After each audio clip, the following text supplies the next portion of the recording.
నాకు ఈ సమయం ఇచ్చిన దేవాది దేవునికి, అలాగే వాక్ విత్ సేవియర్ ఫ్యామిలీకి, రమేష్ అన్నయ్యకి, అలాగే ఇప్పటి వరకు లీడ్ చేసిన నాని బ్రదర్‌కి, ఇంటర్సెషన్ ప్రేయర్ మొత్తం నడిపించిన కాటన్ అన్నయ్యకి, అందరికీ కూడా ఈ పునరుద్ధాన దినపు శుభాకాంక్షలు తెలియజేస్తున్నాను. వందనాలు తెలియజేస్తున్నాను. మంచిది. ఈరోజు పాస్టర్స్ అప్రిషియేషన్ డే. అక్టోబర్ నెల అంటేనే మనము జనరల్‌గా పాస్టర్స్ అప్రిషియేషన్ మంత్ అని చెప్పేసి జనరల్‌గా మనం పిలుచుకుంటా ఉంటాము. ఏదేమైనా దేవుడు మనలను తన కృపలో భద్రపరిచి ఈ యొక్క 10వ నెల వరకు 10వ నెలలోనికి మనల్ని ప్రవేశపెట్టాడు. అందుని బట్టి దేవాది దేవునికి కృతజ్ఞతాస్తుతులు చెల్లిస్తున్నాను. ప్రియ సహోదరి, సహోదరులారా, ఈనాటి వాక్య భాగం నిమిత్తము 2వ దినవృత్తాంతములు ఆహ్, 20వ అధ్యాయం 20వ వచనంలోని ఒక మాట చదువుకొని వాక్య భాగంలోనికెళ్ళిపోదాం. 2వ దినవృత్తాంతములు 20వ అధ్యాయం 20వ వాక్యం. అంతట వారు ఉదయముననే లేచి తెకోవ అరణ్యమునకు పోయిరి. వారు పోవుచుండగా యెహోషాపాతు నిలువబడి, యూదావారలారా, యెరూషలేము కాపురస్తులారా, నా మాట వినుడి. మీ దేవుడైన యెహోవాను నమ్ముకొనుడి, అప్పుడు మీరు స్థిరపరచబడుదురు. ఆయన ప్రవక్తలను నమ్ముకొనుడి, అప్పుడు మీరు కృతార్థులగుదురని చెప్పెను. దేవుని యొక్క సేవకులు, హింసింపబడుతున్న సేవకుల యొక్క ఆహ్, మిషనరీ అనుభవాలను మనము చాలా ఈ ప్రార్థనలో జ్ఞాపకం చేసుకున్నాం. నిజంగా ఆదివారం వస్తే, ఆదివారం ఆరాధన జరిపించినందుకు గాను, సోమవారం రోజున మళ్ళా ఏం జరుగుతుందనే భయంతోటి నార్త్ ఇండియా క్రైస్తవ్యం అంతా వణికిపోతున్న రోజులివి. ప్రియ సహోదరి, సహోదరులారా, వారిని జైల్లో ఉన్న వారిని పరామర్శించడానికి ఏడీఎఫ్ వారైతేనేమి, పెర్సిక్యూషన్ రిలీఫ్ సెంటర్స్ వారైతేనేమి, వారు చేస్తున్న ప్రయత్నాలు నిజంగా అభినందనీయం. ఈ పరిస్థితుల్లో యెహోషాపాతు చెప్తున్నాడు గదా! దేవుని యొక్క ప్రవక్తలను, ఆయన సేవకులని నమ్ముకొనండి. మీరు స్థిరపరచబడుదురు. మీరు కృతార్థులవుతారు అని జెప్పేసి యెహోషువ యెహోషాపాతు జనులను హెచ్చరిక చేస్తుంటా ఉన్నాడు. నలుదిక్కుల నుంచి సైన్యము, నలుదిక్కుల నుంచి ఆహ్, శత్రువులు చుట్టుముట్టినప్పుడు యెహోషాపాతు భయపడి దేవుని దగ్గర విచారణకు మనసు నిలుపుకొని యూదాయందంతటా ఉపవాస దినాన్ని చాటించి అక్కడ మోకరించి ప్రార్థన చేసిన సందర్భాలను మనం చూడగలుగుతున్నాం. ఇందాక మనము సాక్ష్యాలను పంచుకున్నట్లుగా నలుదిక్కుల నుంచి మొదటి 20వ అధ్యాయం మొదటి 2 వచనాల్లో రాయబడి ఉంటది. శత్రువులు మోయాబీలు, అమ్మోనీయులు, మెయోనీయులలో కొందరు ఒకవైపునొస్తే సముద్రము ఆవల నుండి సిరియనుల తట్టు నుండి గొప్ప సైన్యం ఒకటి నీ మీదకొస్తుంది అని యెహోషాపాతుకి సమాచారం వచ్చింది. వాళ్ళంతా ఎక్కడ దాగి ఉన్నారంటే ఏన్‌గేది అనే ఒక ప్రాంతంలో హససోన్ తామారు అనబడిన ఏన్‌గేది అనే ఒక ప్రాంతం పేరు అక్కడ రాయబడింది. నేను యూట్యూబ్‌లో అది చూసినప్పుడు నిజంగా చాలా భయంకరమైన ప్రదేశంగా ఉందా ఏన్‌గేది అనే ప్రాంతము. చిన్న చిన్న సొరంగాలు, గుహలు అవన్నీ కూడా అక్కడ ఉన్నాయి. అందులో శత్రువులు దాక్కుంటే వారిని జయించడం అసాధ్యం. అలాంటి పరిస్థితుల్లో దరిదాపుగా 8.5 లక్షల సైన్యం ఉన్న పరాక్రమశాలుడున్న యెహోషాపాతు సైన్యము కలిగి ఉన్న ఆయన యెహోషాపాతు భయపడిపోయి దేవుని దగ్గరకొచ్చి మోకరించి ప్రార్థన చేస్తుంటా ఉన్నాడు. ప్రభువా! నాకొచ్చిన శోధనను చూడవా? నాకొచ్చిన శ్రమలను చూడవా? నా పరిస్థితులను చూడవా నాయనా అని దేవుని దగ్గర మోకరించి ప్రార్థన చేస్తుంటా ఉన్నాడు. మొదటి 6 ఆహ్, 6 వచనంలోని దేవుణ్ణి స్తుతిస్తూ ప్రభువా! నీవే అన్నిటికి మించిన బలమైన దేవుడవు. నిన్నెదిరించుటకు ఎవరికీ బలము చాలదు అని జెప్పేసి దేవుణ్ణి స్తుతిస్తూ 7 8 వచనాల్లో చెప్తుంటా ఉన్నాడు గదా! మా మీదకి వచ్చిన ఈ కీడుని నీ ముందు పెడుతున్నామయ్యా. ఉన్న పరిస్థితిని దేవుని దగ్గర పెడుతుంటా ఉన్నాడు. అలాగే 10వ వచనం నుంచి అక్కడ చెప్తుంటా ఉన్నాడు గదా! వీళ్ళెవరో కాదు ప్రభువా! వీళ్ళెవరో కాదయ్యా! మా వాళ్ళే. అమ్మోనీయులెవరండి? మోయాబీయులెవరండి? ఎవరు వీరు? లోతు సంతానము. అబ్రహాము సహోదరుడిగా పిలువబడిన లోతు సంతానము ఈ అమ్మోనీయులు, మోయాబీయులు. వారు ద్వితీయోపదేశ కాండంలో రాయబడి ఉంటది. రెండో అధ్యాయంలో రాయబడి ఉంటది. దేవుడు అంటున్నాడు కదా! ఇశ్రాయేలీయులు వారు కనాను యాత్ర చేపట్టుకుంటూ వస్తున్న సందర్భంలోని వారితో నువ్వు యుద్ధం చేయొద్దు. ఓ ఇశ్రాయేలు మోయాబీలతో గాని, అమ్మోనీయులతో గాని నువ్వు యుద్ధం చేయొద్దు. వారికి ఆరు అనే దేశాన్ని ఇచ్చాను. అక్కడ వారు సురక్షితంగా నివసిస్తారు. వారిని నువ్వు బాధించవద్దు.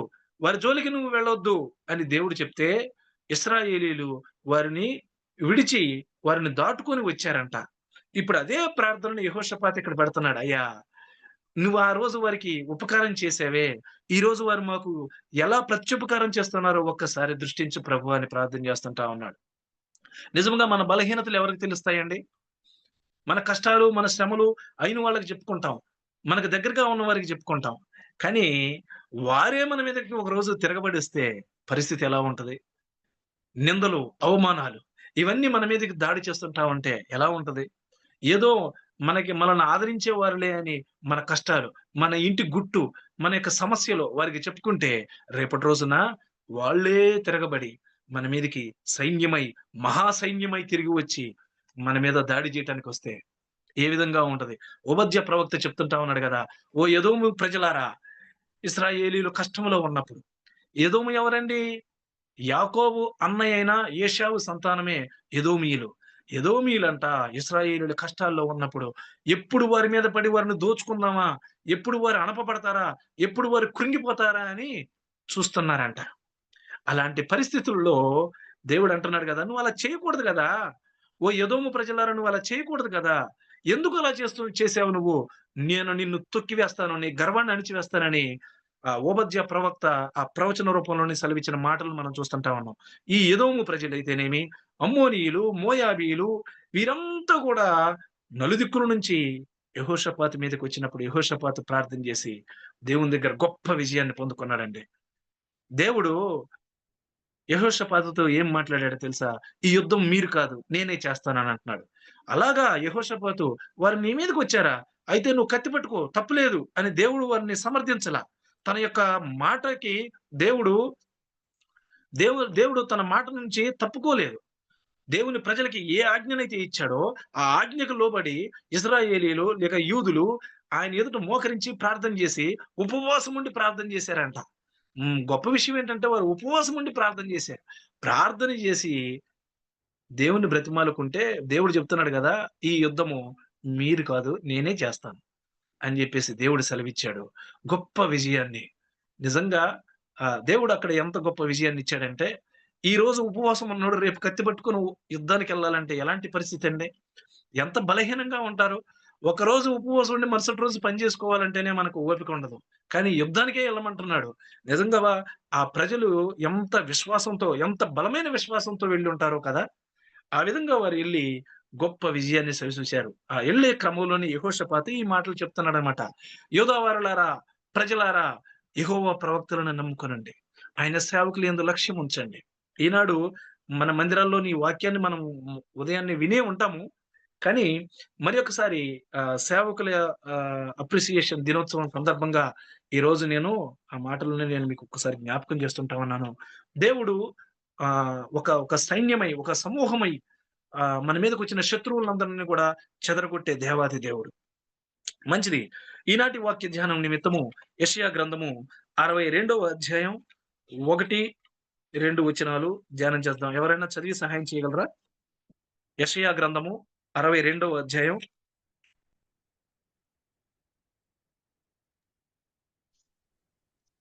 సీయోను నీతి సూర్యకాంతి వలె కనపడు వరకు, దాని రక్షణ దీపం వలె వెలుగుచుండు వరకు, సీయోను పక్షమందు నేను మౌనముగా ఉండును.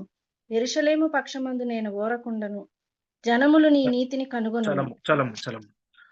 మహాగణుడైన తండ్రి, కృపగల దేవ, కనికర పూర్ణుడా, నాయన తండ్రి, సీయోను అనుభవాలను నాయన తండ్రి ధ్యానించుచుండగా నాయన తండ్రి ప్రభా, అయ్యా నీ కృప మాకు తోడుగా ఉంచండి తండ్రి. నాయన తండ్రి, అయ్యా ప్రభా, అర్హత లేని వాడిన దేవా, దేవానైనా తండ్రి ప్రభా, పరిశుద్ధులైన నీ బిడ్డలకు నైనా తండ్రి ప్రభా, నీ వాక్యమును బోధించుచుండగా నైనా తండ్రి ప్రభా, దేవా నా యొక్క నాయన ఆలోచనను మరుగు చేసి, నా యొక్క నాయన తండ్రి ప్రభా తలంపులను మరుగు చేసి, అయ్యా నాయన తండ్రి మీరు ఏమైతే మాట్లాడనై ఉన్నారో సూటిగా స్పష్టంగా నీ బిడ్డలతో మీరు మాట్లాడండి నాయన తండ్రి ప్రభా. నీ జ్ఞానము చేత నడిపించమని అడుగుచున్నాను తండ్రి, నీకు స్తుతులు స్తోత్రాలు. అయ్యా అన్నిటికి మించి నాయన తండ్రి, అయ్యా నాయన ప్రభా, నేనే మొట్టమొదటిగా అయ్యా నీ బలిపీఠాన్ని సమీపిస్తున్నాను తండ్రి ప్రభా. దేవానైనా తండ్రి ప్రభా, నన్ను కడిగి పరిశుద్ధపరచండి దేవా, నీకు వందనాలు.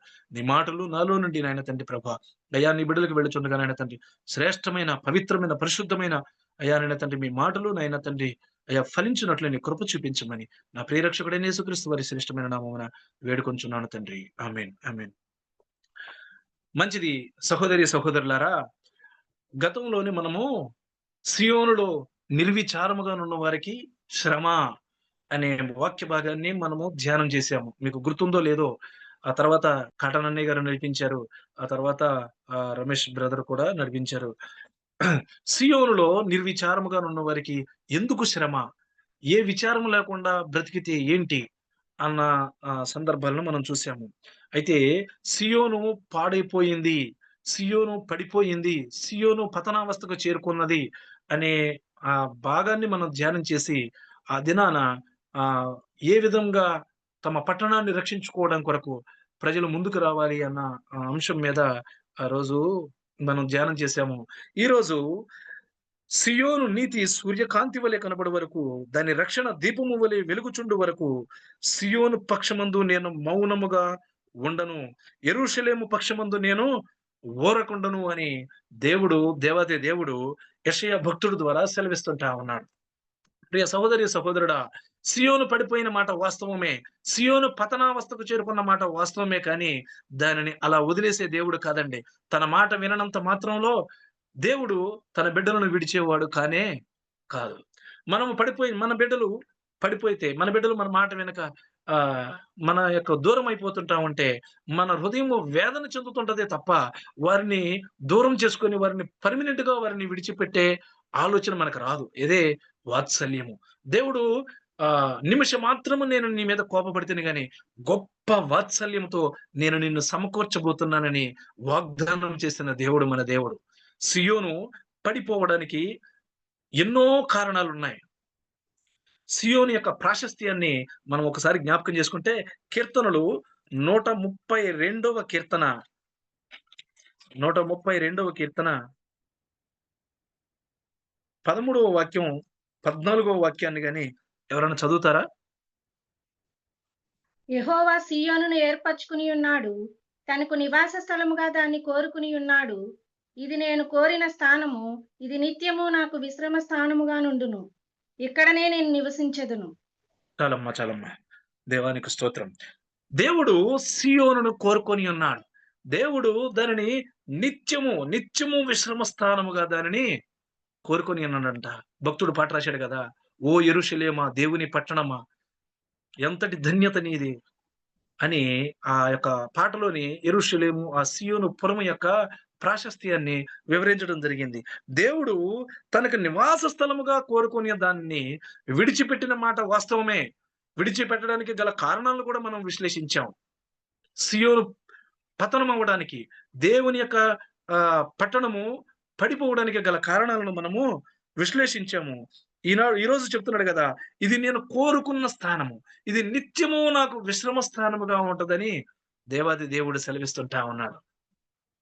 ఈరోజు పాపము ద్వారా, అవిధేయత ద్వారా, నిర్లక్ష్యం ద్వారా పడిపోయిన ఆ సియోను పురాలను బాగు చేయబోతున్నాడు దేవుడు. ఇదే ఈరోజు గొప్పటి సందేశం. గొప్ప సందేశం ఇదే. పడిపోయిన కుటుంబాలను, పడిపోయిన సంఘాలను, పడిపోయిన పట్టణాలను మరలా బాగు చేసి నిర్మించగల దేవుడు మన దేవుడు.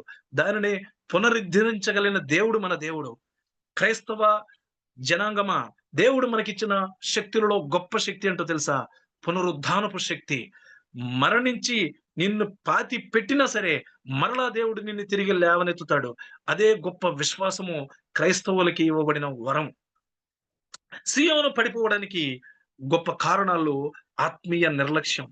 ప్రజలు దేవునిని విడిచిపెట్టి, వారు తమ లోకాన్ని స్నేహించి, వారు దేవునిని విడిచిపెట్టారు. యెషయా గ్రంథం 1 అధ్యాయం 21 వాక్యాన్ని ఒకసారి మనం చదివి చూస్తే, అయ్యో! నమ్మకమైన నగరము వేశ్య ఆయనే. అది న్యాయముతో నిండి ఉండెను. నీతి దానిలో నివసించెను. ఇప్పుడైతే నరహంతకులు దానిలో కాపురమున్నారు. దేవాది దేవుడు మనుషులు మాట్లాడితే వినడం లేదని, దేవుని బిడ్డలు ఆయనకి చెవినొగ్గటం లేదని చెప్పేసి మొట్టమొదటి వచనంలోనే మాట్లాడుతున్నాడు. ఎవరితో మాట్లాడుతున్నాడో తెలుసా? ఆకాశముతోని, భూమితోని మాట్లాడుతుంటా ఉన్నాడు. ఏం మాట్లాడుతున్నాడు? ఆకాశమా ఆలకించుము, భూమి చెవియొగ్గుము. నేను పిల్లలను పెంచి పెద్దవారినిగా చేశాను. వారు నా మీద తిరుగుబడి ఉన్నారు అనే మాట చెప్తూ యెరూషలేము గురించి ఇక్కడ చెప్తుంటా ఉన్నాడు గదా! అయ్యో!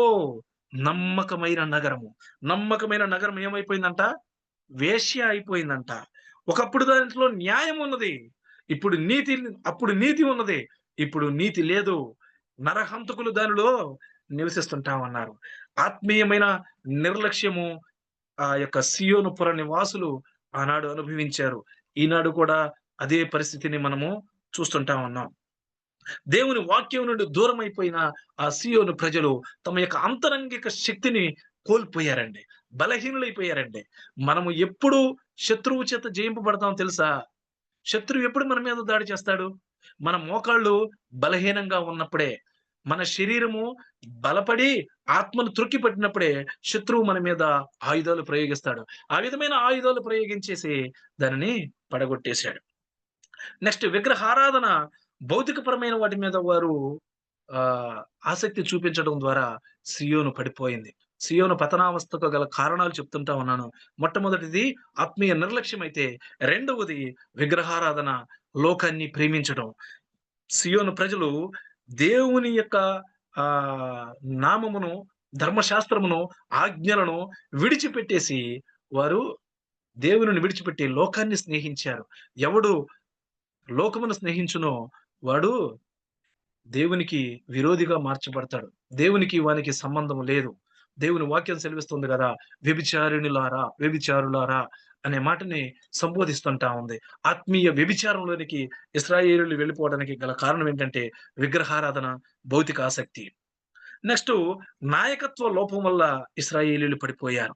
ఆత్మీయ నాయకులు బాధ్యతగా పని చేయకపోవడం వల్ల ఇశ్రాయేలీయులు పడిపోయారు. యెషయా గ్రంథం 56వ అధ్యాయం 10వ వాక్యాన్ని గాని మనం ఒకసారి చూస్తే, వారి కాపరులు గ్రుడ్డివారు, వారందరూ తెలివిలేని వారు, వారందరూ మోగ కుక్కలో మొరగలేరు, కలవరించుచు పండుకొనువారు నిద్రాసక్తులు. మొదటి వచనంలో ఏం చెప్తున్నాడు? యెషయా గ్రంథం 56వ అధ్యాయం మొదటి వచనంలోని, నా రక్షణ వచ్చుటకు సిద్ధంగా, వెల్లడియగటానికి సిద్ధంగా ఉంది అని ప్రకటన చేస్తూ, ఇక్కడ కాపరులని, నాయకులని దేవుడు వారి లోపాలను ఎత్తి చూపిస్తుంటా ఉన్నారు. వారు గుడ్డివారైపోయారు. వారు సరియైన దారిలో నడిపించలేదు. అందుకే పడిపోయారు అని చెప్తున్నాడు. యెహెజ్కేలు గ్రంథము 10వ అధ్యాయం 18వ వాక్యాన్ని ఒకసారి మనం చూస్తే, యెహెజ్కేలు గ్రంథము 10వ అధ్యాయము 18వ వచనం. తీసిన వాళ్ళు ఎవరైనా ఉంటే చదివేయండి. యెహోవా యెహో మహిమ యెహోవా మహిమ మందిరపు గడప దగ్గర నుండి బయలుదేరి కెరూబులకు పైతట్టున నిలువగా, కెరూబుల చాలమ్మా, రెక్కలు చాలమ్మా. దేవుని నామానికి మహిమ కలుగును గాక. యెహెజ్కేలు భక్తుడంట ఎక్కడ చూసాడు ఇప్పుడు దేవుని మహిమని ఎక్కడ చూసాడు? మందిరపు గడపనంత చూసాడంట. ఒకప్పుడు నిజంగా మందిరాలు ఎంత భక్తి భావంతో ఉండేయంటే, దేవుని మందిరాలు ఇక్కడ కట్టబడ్డాయి. అనేకమైన దైవ సేవకులు కష్టాలు కోర్చి, కన్నీళ్లు కోర్చి, ప్రార్థించి ఎన్నో ఇబ్బందులు కోర్చి మందిరాలు కట్టారు. ఆ మందిరాలు ఒకప్పుడు ఎలా ఉండేవి తెలుసా? ఆ మందిరాల్లో అక్కడికి రాగానే అన్యులు సైతము చెప్పులు విడిచి ఎలా అనుకోని వెళ్ళిపోయేవాళ్ళు. నేడు ఈ పరిస్థితికి కారణం ఏంటి? నేడు ఈ పరిస్థితి దిగజారింది. మందిరాల్లోనికి జొరబడి క్రైస్తవుల మీద దాడి చేస్తూ, పాస్టర్ల మీద దాడి చేస్తూ, ఇవన్నీ ఎందుకు? దేవుని మందిరపు మహిమ ఆ గడప దగ్గర చూసాడంట. ఆ మందిరపు గడప దగ్గర చూసాడంట మహిమని. గుడులున్నాయి, మందిరాలున్నాయి. కానీ మహిమ లేదు. నాటి సీయోనికి, నేటి సీయోనికి ఏ మాత్రం తేడా లేదండి. ఏ మాత్రం తేడా లేదు. అప్పుడు ప్రజలు ఏ విధంగా జీవించారో, ఏ విధంగా నిర్లక్ష్యంగా బ్రతికారో, ఇప్పుడు కూడా అలాగే బ్రతుకుతుంటా ఉన్నారు. ఐయామ్ సారీ, నేను అన్యుల గురించి మాట్లాడటం లేదు. అన్య జనాంగం గురించి మాట్లాడటం లేదండి. క్రైస్తవులని పేరు పెట్టబడిన వారు, క్రైస్తవులుగా చలామణి అవుతున్నవారు, మందిరాలకు వెళుతున్నవారు, భక్తిలో కొనసాగుతున్నవారు, ప్రభు బల్లలోని చెయ్యి ముంచుతున్నవారు, బాప్తిస్మం తీసుకొని రక్షింపబడ్డామనే భ్రమలో ఉన్నవారు. ఈనాడు అనేకమైన సియోను పురాలు, అనేకమైన సియోను పట్టణాలు, సియోను కుటుంబాలు నాశనమైపోతున్నాయి. పతనావస్థకు చేరిపోతున్నాయి. మరీ ముఖ్యంగా దిగజారిపోతుంటా ఉన్నాయి. ఇర్మియా భక్తుడు రాస్తున్నాడు కదా! ఇర్మియా 30వ అధ్యాయం 6వ వాక్యాన్ని ఒకసారి చూద్దామా? 30వ అధ్యాయం 6వ వాక్యం. ఇర్మియా గ్రంథము 30వ అధ్యాయం 6వ వాక్యం. మీరు విచారించి తెలుసుకొనుడి, పురుషులు ప్రసూతి వేదనతో పిల్లలను కందురా? ప్రసవ వేదన పడు స్త్రీల వలె పురుషులందరూ నడుము మీద చేతులుంచుకొనుటయు, వారి ముఖములు తెల్లబారుటయు నాకు కనబడుచున్నదేమి? అయ్యో! అది ఎంత భయంకరమైన దినము! అట్టి దినము మరి ఒకటి రాదు. అది యాకోబు సంతతి వారికి ఆపద తెచ్చు దినము. ప్రియ సహోదరి, సహోదరుడా! ఇక్కడ రాయబడిన మాట, ఇర్మియా ఏం చెప్తున్నాడంటే, పురుషులు ప్రసవ వేదన పడతారా? మరి ఏమి, పురుషులు నడుము మీద చేతులుంచుకొని నీరసపడిపోయి మొఖాలు తెల్లవారిపోయాయేంటి అని అంటున్నాడు. ఆయన అంటున్నాడు, నాకు కనపడుచున్నదేమి అంటున్నాడు. ఇది దర్శనంలో చూసింది కాదు. అక్కడ క్లియర్‌గా రాయబడిన మాటేంటంటే, పురుషులు ఆ విధంగా చూడటం నాకు కనపడుతుందని దేవాది దేవుడు ఇర్మియా భక్తుడి ద్వారా మాట్లాడుతుంటా ఉన్నాడు. సియోను పట్టబడితే ఎంత దారుణంగా ఉంటదో తెలుసా? ఎంత దారుణాతి దారుణంగా ఉందో తెలుసా?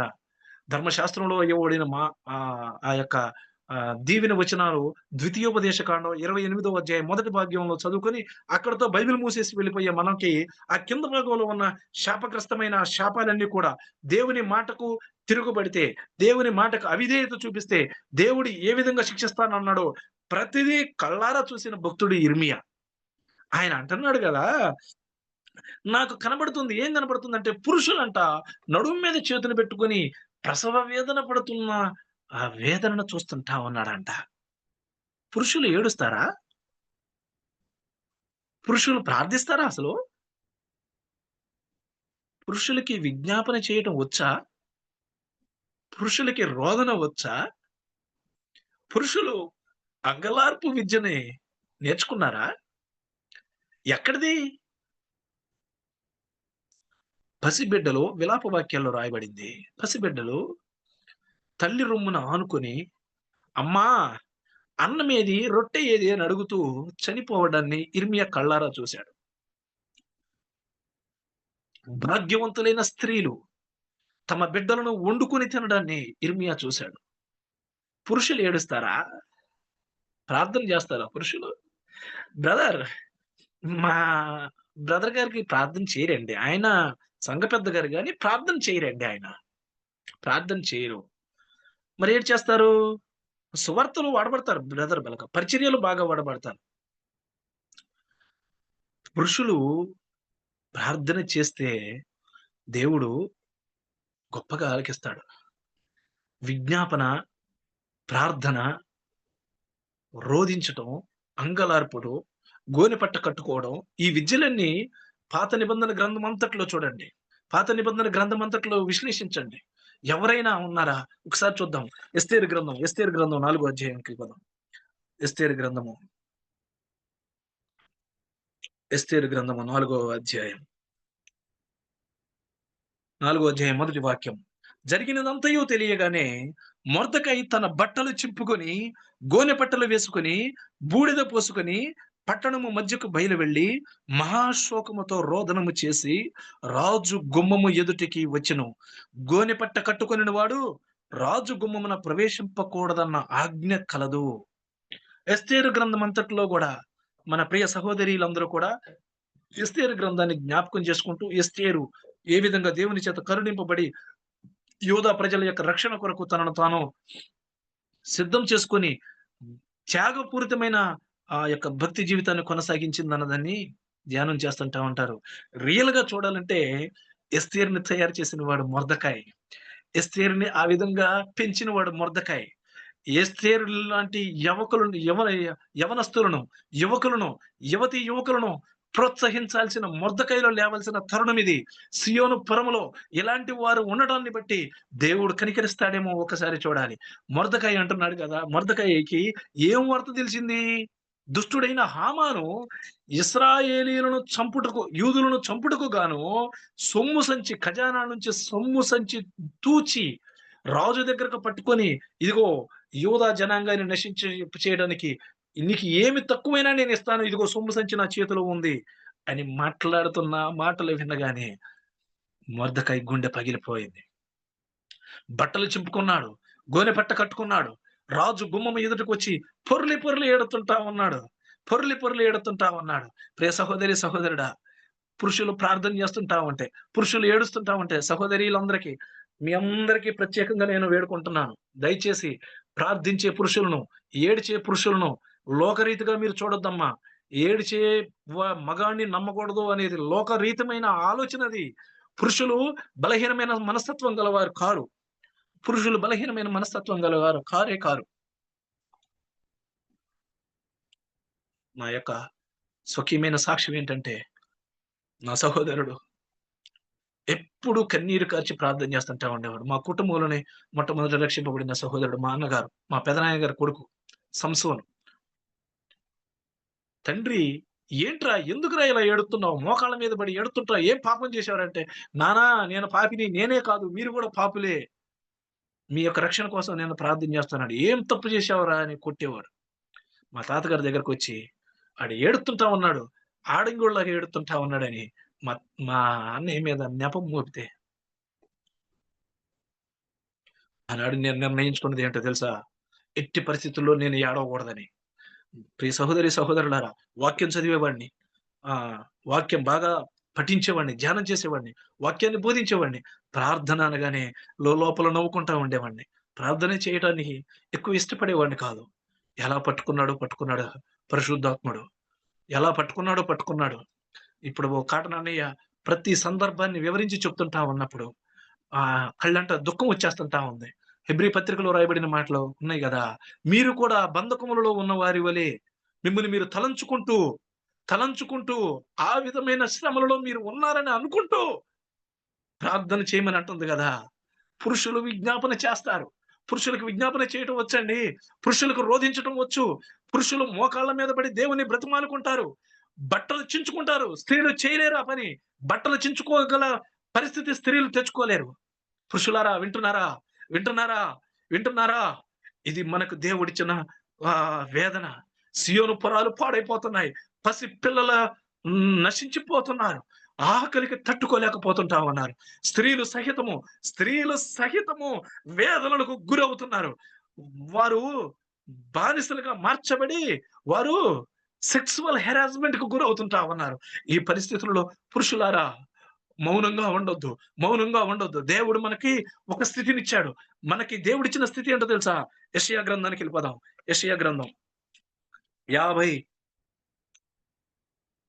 56వ అధ్యాయం ఐ థింక్ 56వ 62వ అధ్యాయమేనండి. 62వ అధ్యాయము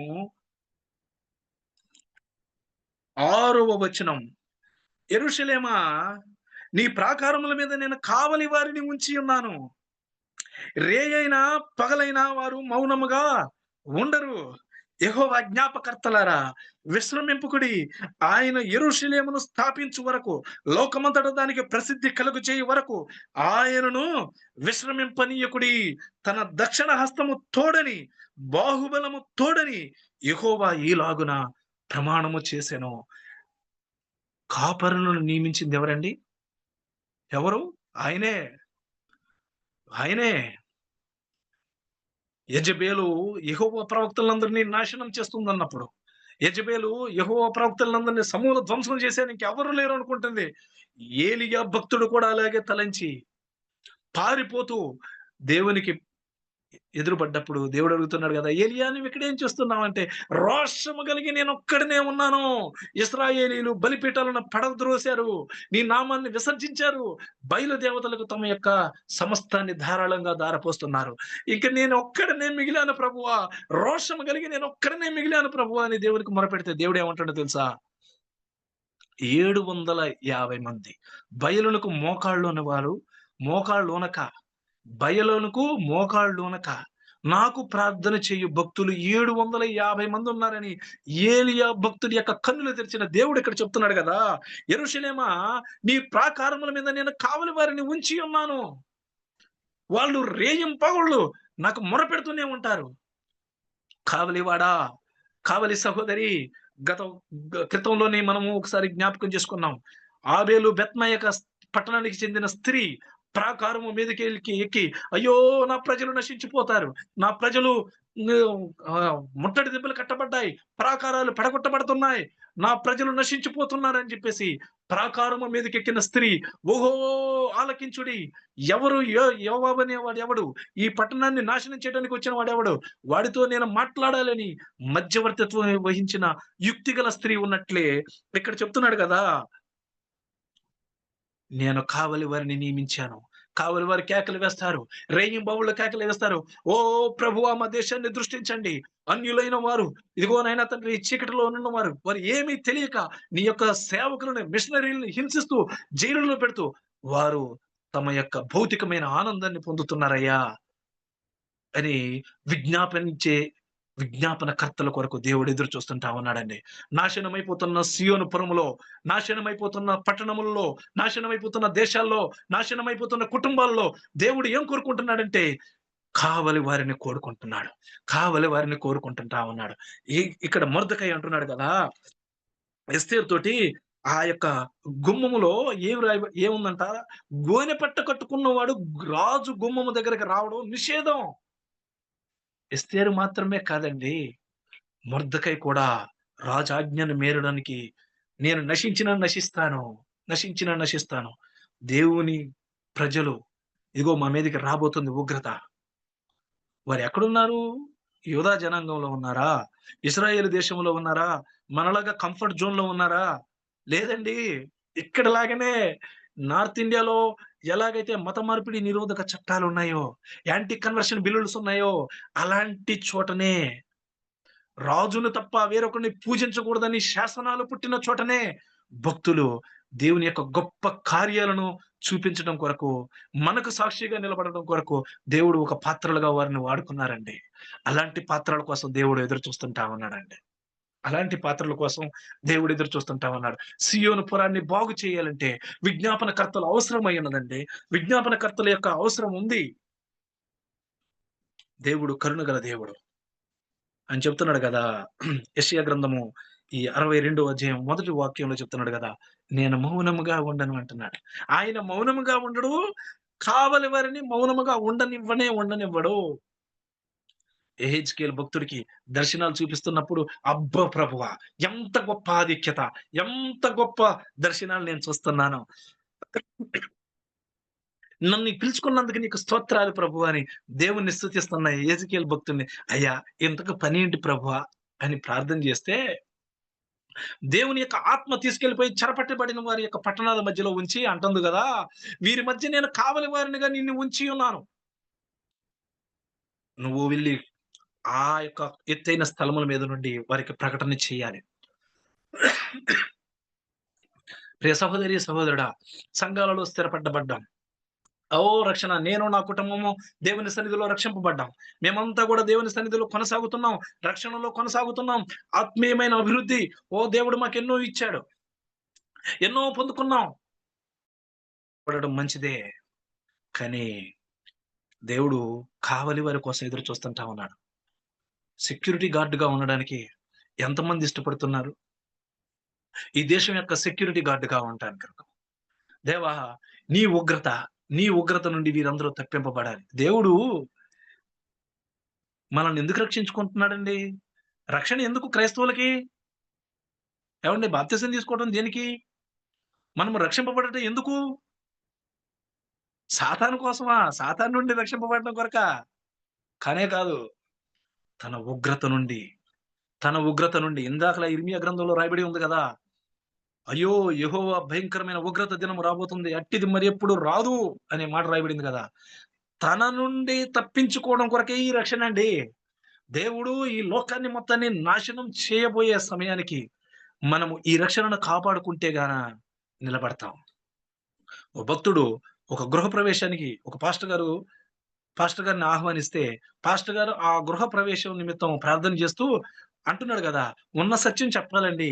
దేవా ఈ గృహాన్ని శాశ్వతంగా వీరికి దయచేయండి అని ప్రార్థన చేయగలను గానీ, దేవుని రాకడ వచ్చిన తర్వాత ఈ భూమి కాల్చబడినప్పుడు ఈ ఇల్లు గూడా కాల్చబడతది. ఈ ఇల్లు గూడా కాల్చబడతది అని ఉన్న సత్యాన్ని కుండబద్దలు కొట్టినట్లుగా నేను చెప్తున్నాను. దేవుని యొక్క ఉగ్రత దినం వచ్చినప్పుడు ఇంక మనకి ఏమీ మిగలదు. ఏమీ మిగలదు. అవకాశం ఉండగానే మనం ఆయన పాదాలు పట్టుకోవాలి. గాజాకి వెళ్లి సువార్త ప్రకటించాలంటే ఆనాడు మన క్రైస్తవ జనాంగం కొంచెం వెనక్కి తగ్గారు. ఇప్పుడు ఎవరికి మనం వెళ్లి ఒకవేళ గాజాలో సువార్త ప్రకటించాలంటే ఎవరికి ప్రకటించగలం? కూలిపోయిన గోడలు, పడిపోయిన మిద్దెలు, మట్టి దెబ్బలు, శవాల కుప్పలు వాళ్ళ దగ్గరికెళ్లి మనం సువార్త ప్రకటించగలమా? ప్రభువా రక్షించు, రక్షించు అని మనం ఎవరిని గురించి ప్రార్థన చేయగలం? ఒకవేళ గాజా ప్రాంతం గురించి గాని మనం ప్రార్థన చేయాలంటే ఎవరి కోసం మనం ప్రార్థన చేయగలమండి? అవకాశం ఉండగానే మనము ప్రార్థించవలసిన వారమై ఉన్నాం. దేవుని పాదాలు పట్టుకోవాల్సిన వారమై ఉన్నాం. దేవుడు చెప్తున్నాడు గదా! నేను మౌనముగా ఉండను అంటున్నాడు. అదే యెషయా గ్రంథం 61వ అధ్యాయం 4వ వచనంలో చెప్తున్నాడు గదా! పాడైన పట్టణములు మరలా తిరిగి కట్టబడతాయని అంటున్నాడు. దేవుని యొక్క హృదయంలో ఈ తపన ఉందండి. దేవుడు పునరుద్ధరించే దేవుడండి. సియోను ఆనంద స్థలం అవుతుందని 62వ అధ్యాయం 4వ వచనంలో రాయబడింది. నీవు ఇక మీదట విడవబడిన దానవు అని ఎవరు నిన్ను అనరు. ఓ సియోను పురమా నేను నిన్ను కడుతాను అని అంటున్నాడు దేవాతి దేవుడు.